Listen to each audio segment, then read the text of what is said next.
I'm sure a lot of kids are jealous of that seat. That's an $800 seat right there. Good. Give you a water bottle to play with.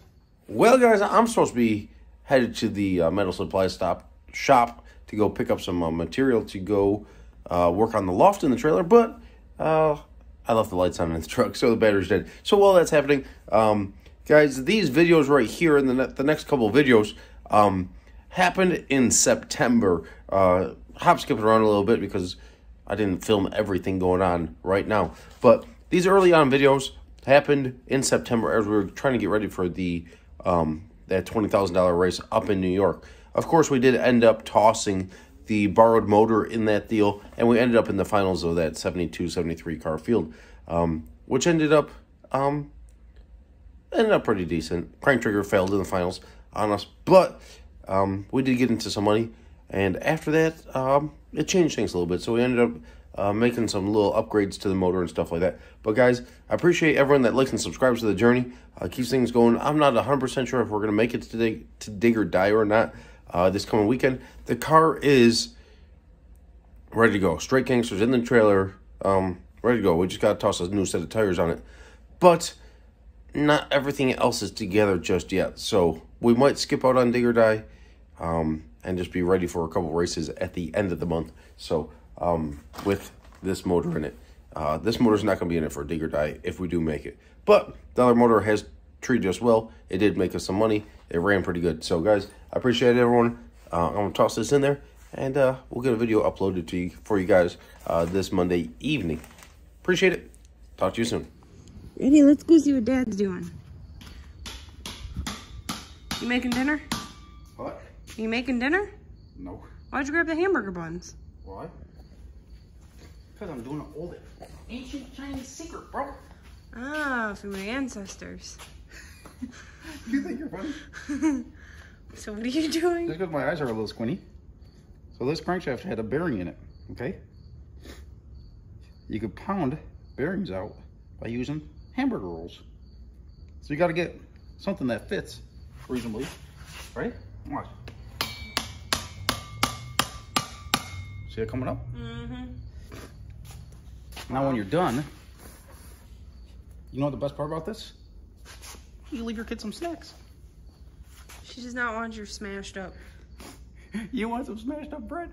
Say no. I think she said yeah. So you gotta go in there and fill it out. This is how you remove one bearing with one hamburger roll.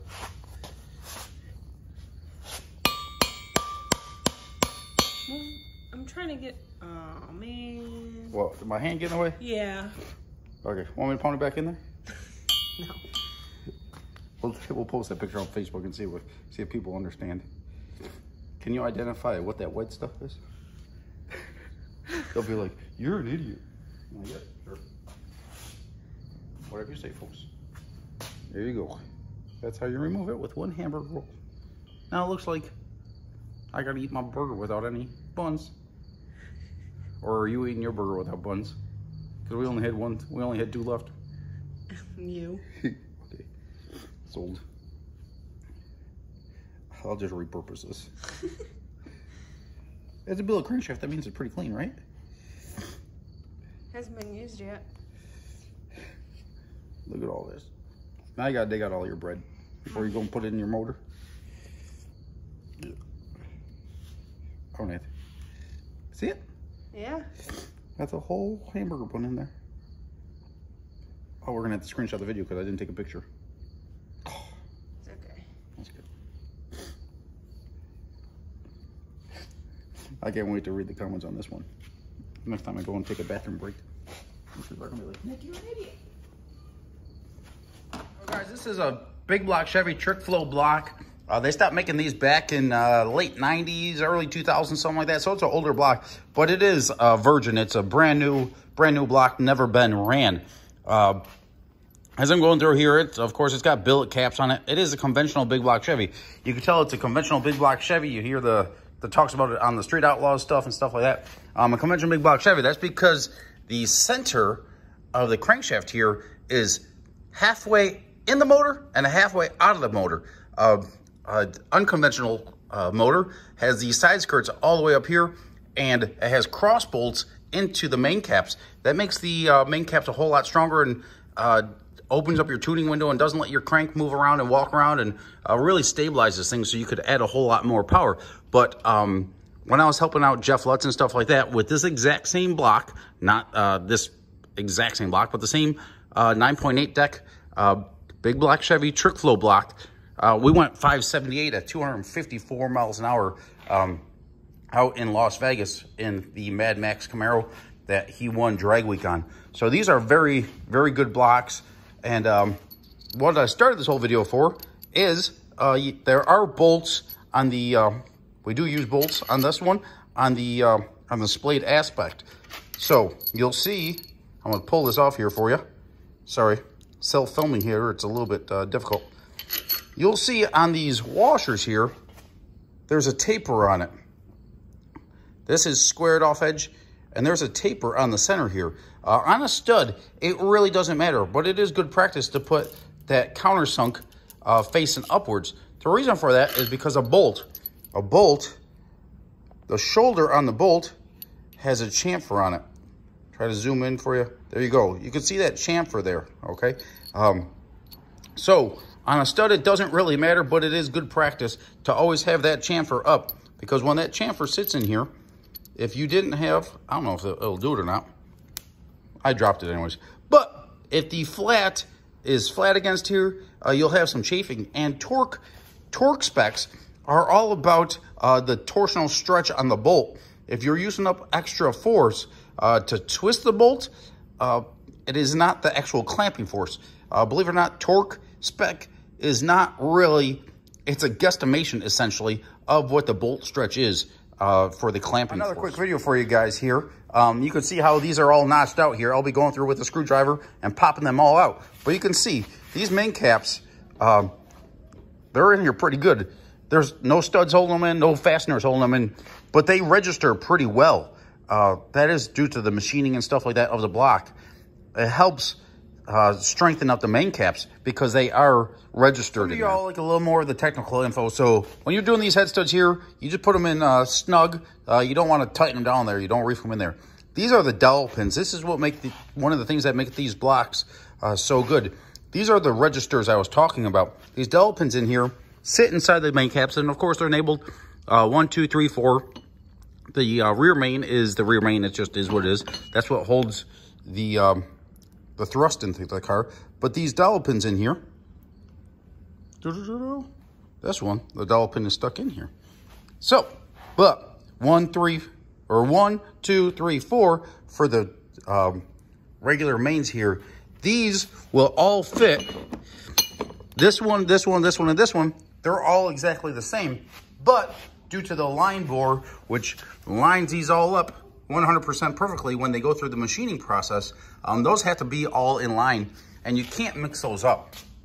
Of course, it doesn't, when you go to do it, you're always tang to tang on your bearings.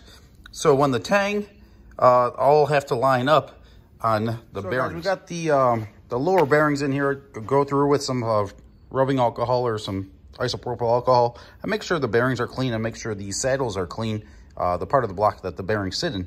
And we're going through here. That lines up really well. That one lines up really well. That one lines up really well. That one lines up real well. That one's off a little bit. So we're going here, and not everyone does this, but you can modify bearings. Big block Chevy, we have a lot of thrust area, for the crankshaft to push on, which makes it very stable. But we're gonna go through here. We're gonna open this up a little bit because you see the hole in the bearing is slightly offset from the hole in the block. So I'm gonna go through here with a small round file and open that up a little bit. Make sure there's no burrs on it, and it'll be good to go. Now that we got that fit right there, that is opened up just about perfect. I could have gone just a hair bit more, but that opened it up quite a bit, and has a pretty good oil galley right there.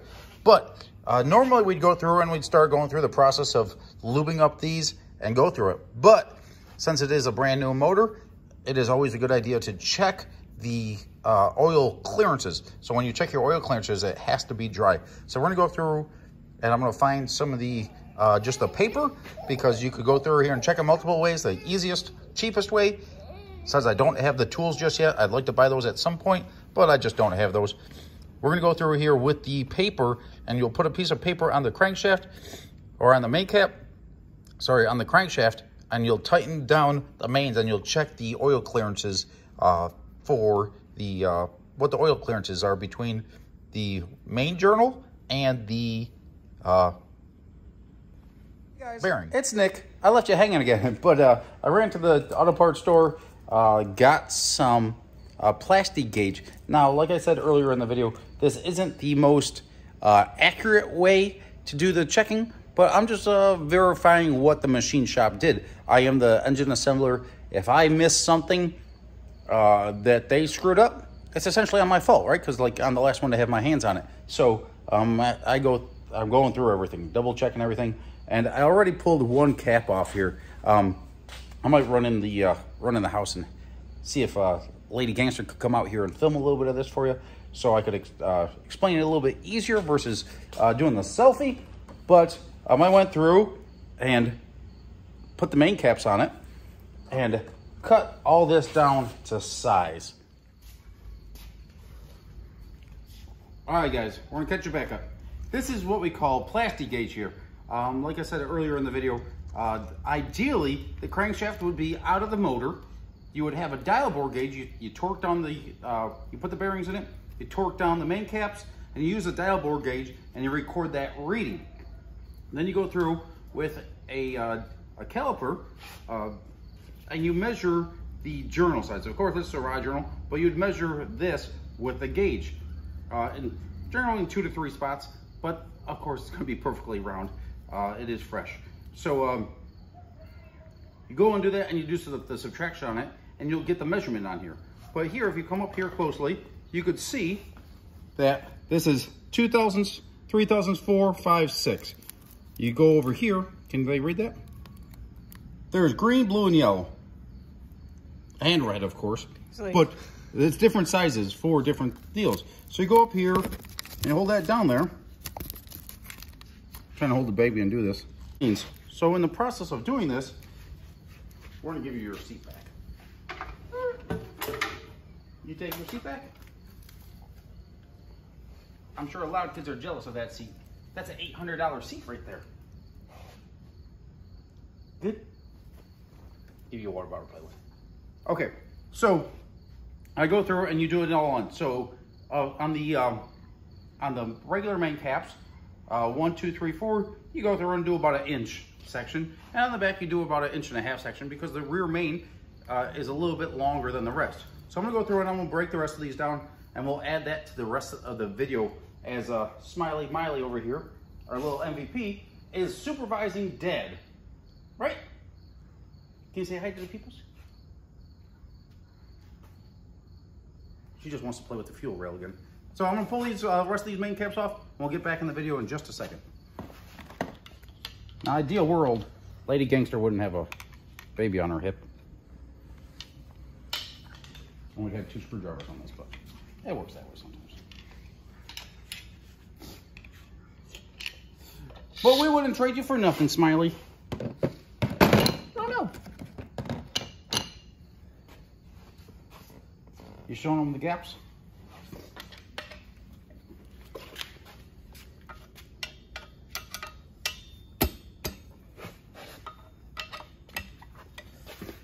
Oh, you can stop it for a second. This is a billet crankshaft. It is a cast aluminum block. It's getting billet rods and good pistons, and should be a pretty solid motor. This short block here will be able to handle some pretty good power. Short block would probably be rated at somewhere in the 2,500 horsepower range. We could probably make that with some bigger injectors, and probably with some bigger injectors, we could probably push close to that. We got the 88s on the car now. You can show them. We got the 88s on Straight Gangster right now.